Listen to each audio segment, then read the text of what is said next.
Greetings, everyone. Core here, and time for some more midnight reviews. Tonight, of course, we went to go see Black Panther, and just to get out of the way, I did see it at AMC. I saw the Dolby Atmos, and you get a free comic, which technically I already have one, but unfortunately, there's no digital comics. So I can't give it out. Code for a digital comic, I should say. But it's from the last series of 2016, I believe, issue 1, which is really cool. It even has the little logoing on the bottom to say Dolby Atmos AMC. But overall, this movie is probably the most perfect Marvel movie. Not even I mean, yeah, we categorize these movies as superhero movies, action movies, but really, just the overall movie itself is really amazing. Uh, it's probably the most perfect movie, and I think it definitely it definitely takes over my favorite Marvel movie, which was Winter Soldier, as far as storytelling wise and even action wise. It's probably one of the nicest uh, action movies that there is. So yeah, definitely see it. It's definitely worth your dollar, even two or three or 20, depending where you see it.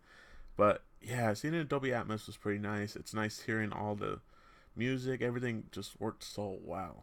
So definitely check it out. That's the quick review. Now let's get down to breaking down some details.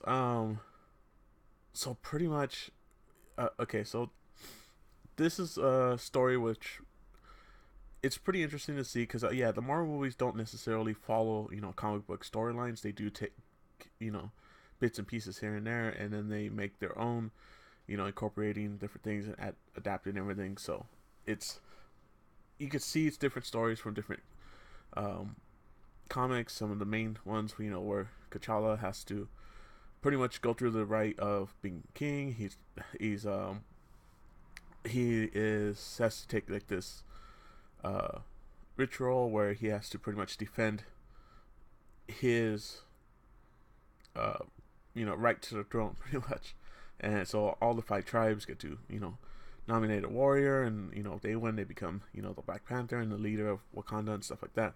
So it's really straightforward, and I do like how the movie starts off. It starts off straight into it, no production logos, intros, nothing like that. It just goes straight into it.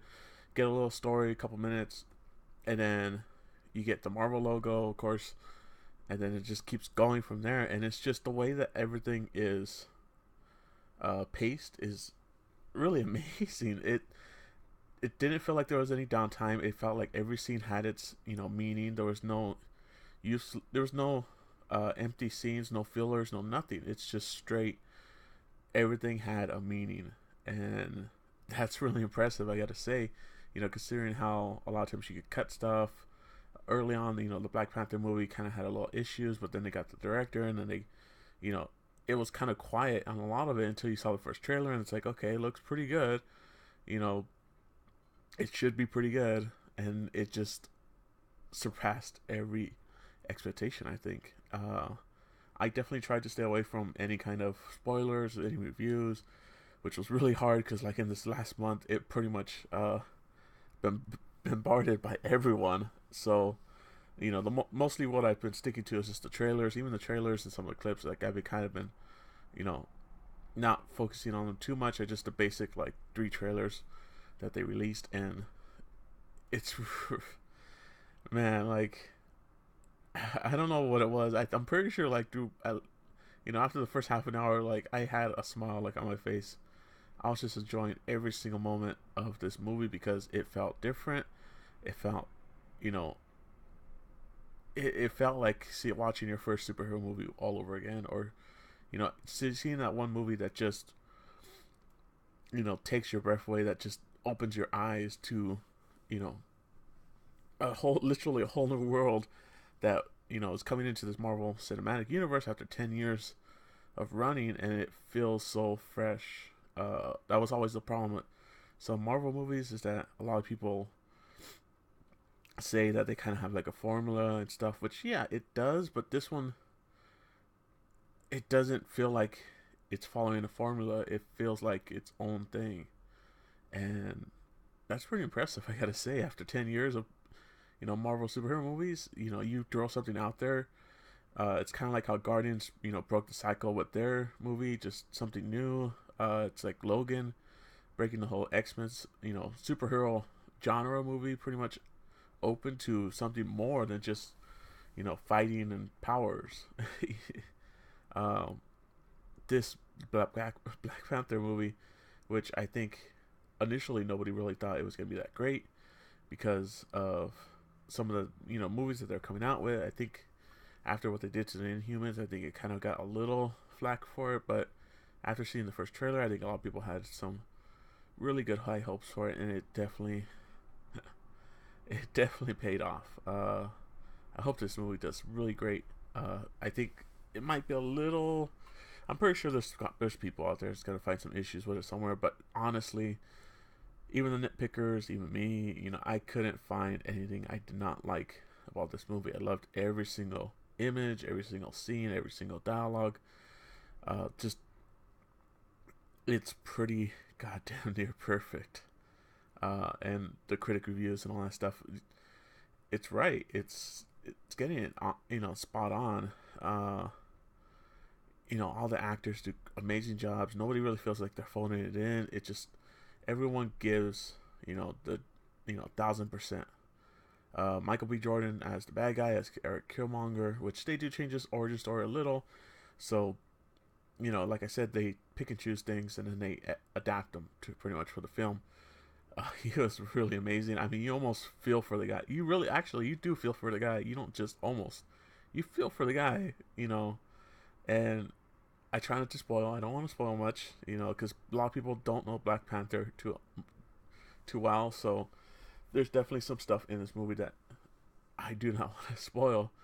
But yeah, it's his character is really great. You think, Marvel has had problems with bad guys. They do, of course they have. Where is he at? Claw. I'm looking at the wiki. Andy Serkis is Ulysses Claw, which he's pretty fun. He's just having a ball, which is interesting because they do change his personality a little from the comics. Usually he's not as fun, but it just works out so well. Which, yeah, man, as a bad guy, it's fun to see him, being a bad guy. And then you got Michael B. Jordan, which is fun to see him be a bad guy, which he's just a great actor. Ever since Creed, I think really it's been showing off his chops and just like what he can do. And I mean, I'm a fan. I'm hooked, man. Everything that he comes out in, I'm gonna have to watch now. Of course, we have Chadwick Boseman, which is T'Challa, and he steps it up another notch. Bringing more depth, bringing more personality to Black Panther. We've already seen him from Civil War, so we know some about him, but now we get the full backstory and just the whole history, and the way it's all laid out. It's understandable to newcomers. It's understandable, and for fans. It's everything just works out so well. Who else we got? Peta. I mean, we got some great actors, which I'm sad to say most of them I don't know because most likely they're probably from movies that I usually normally don't see, but in here it's really amazing to see them, and you get a feel and you get interested to see what else they were in, and I think I may have to check out some of the movies that these guys are in. But yeah, man, the acting was great. The visuals were amazing. It's after seeing DC movies, it's hard to see color in like all superhero movies. Even some of the Marvel movies, they toned down the color a little bit.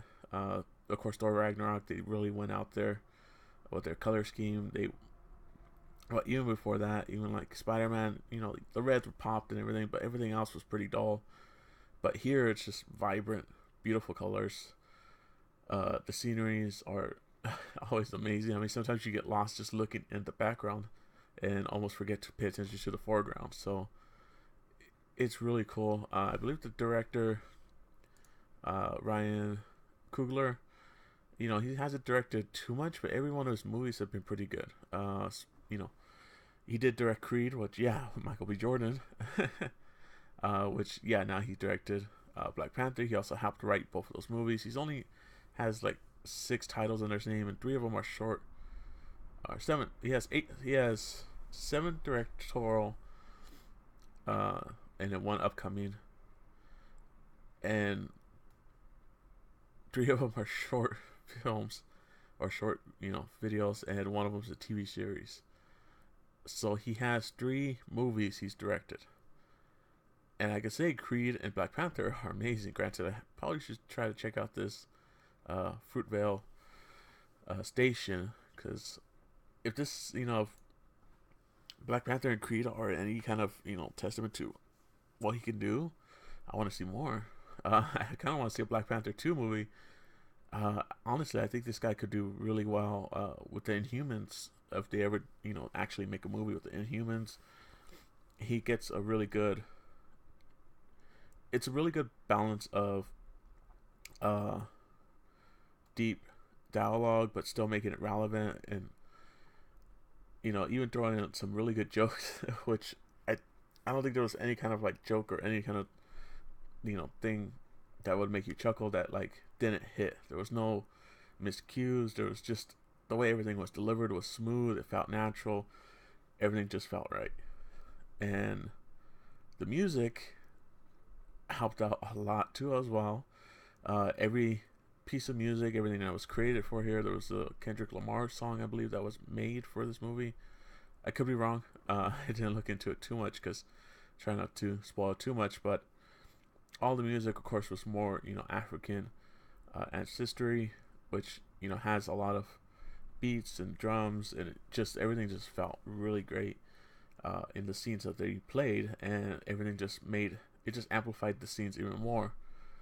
And like I said, everything was damn near perfect, which is almost it's almost impossible to say for a movie, because there's always going to be faults. There's always going to be something that you can find, but really, the worst thing you can say about this is maybe some of the CG didn't look that great, but even the CG looked great, and the action scenes worked out really well. There was one shaky cam scene, but because of the context of it, it just works wow, because it's meant to be kind of claustrophobic, kind of hectic, so it works out. And then of course later on you do get the more open scenes, fighting, and everything just like I said, it's just, man, this movie makes you feel satisfied after watching it, and that's what it made me feel satisfied after watching it. It just felt great.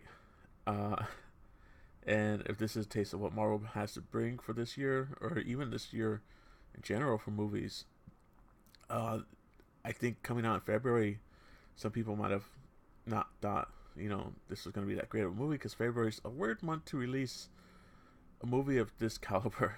So it's probably going to break some box office records. Probably the highest February release movie, opening day, opening weekend, all that stuff, and it deserves every single penny you can give to this movie. But yeah, I can't say anymore. I mean, like I said, I don't try to rate these movies, but if I gave it a rating, it's pretty much a 10. Yeah, man, honestly, I can't think of a movie that did what it was supposed to better. And sometimes when you criticize these movies and break them down, that's really hard to say. But yeah, so there we go. That's Black Panther down for our first superhero movie of 2018. We got a lot of superhero movies this year, and just movies in general. And it's this year's gonna be pretty amazing, I think. Last year was pretty good, but I think this year's gonna overdo everything, and I look forward to it. So, till next time, guys. Later.